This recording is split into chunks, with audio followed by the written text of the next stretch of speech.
Hey there, awesome physics students. We've been talking about motion, that is acceleration, velocity, and position. And of course, if you know the acceleration of an object, you can use that to predict the velocity, and then you can use the velocity to predict the position. But that still begs the question, what causes the acceleration? And Newton is going to have an answer for us. Newton's idea is that forces cause acceleration. So we're going to start in with Newton's first law here. Newton's first law violates a lot of our intuitions. A lot of our intuitions come from just observing nature and not really performing carefully controlled experiments. We're relying on our memory a great deal. And a lot of our intuition can be described as Aristotelian because Aristotle actually wrote this down. He thought that the natural state of an object was at rest. And this is one of the things that Aristotle never really did, though, is he came up with these ideas that appealed to the intuition, but he didn't really go out and test those ideas with experiments to see if they were correct or not. We can test this idea, if the natural state of an object is at rest, with a simple experiment, and you've probably even done this without realizing it. If you're in a car, and you're a passenger in the car, and the car has a velocity this direction, and you're not driving, and the driver suddenly slams on the brakes, what happens? Well, the acceleration in that situation we've already described is that way. So the acceleration and velocity are in opposite directions. The car is slowing down. But what do you do as a passenger? Well, you feel like you're thrown forward relative to the car, right?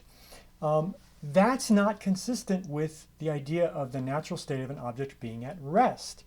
If that were true, then you would naturally prefer to stop with the car, but you don't. And so Newton's idea, which was pioneered by Galileo and some others before him, but taken to its logical conclusion by Newton, was that the natural state of an object was constant velocity.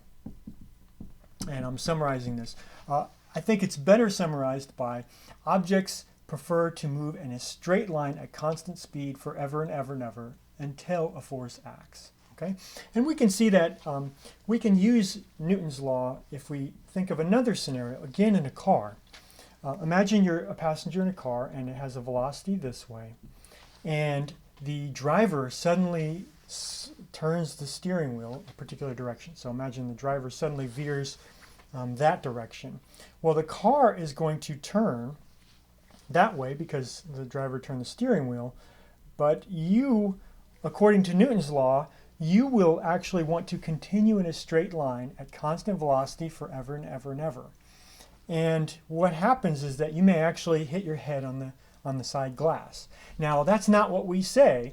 When we're in the car and we're in that situation, we say, oh, I hit my head on the glass. But that's not true. The glass hit you, right? It's you who were going in a straight line at constant speed. It was the glass that turned into your head. Okay? The property that makes us want to move at constant speed in a straight line forever and ever is called inertia.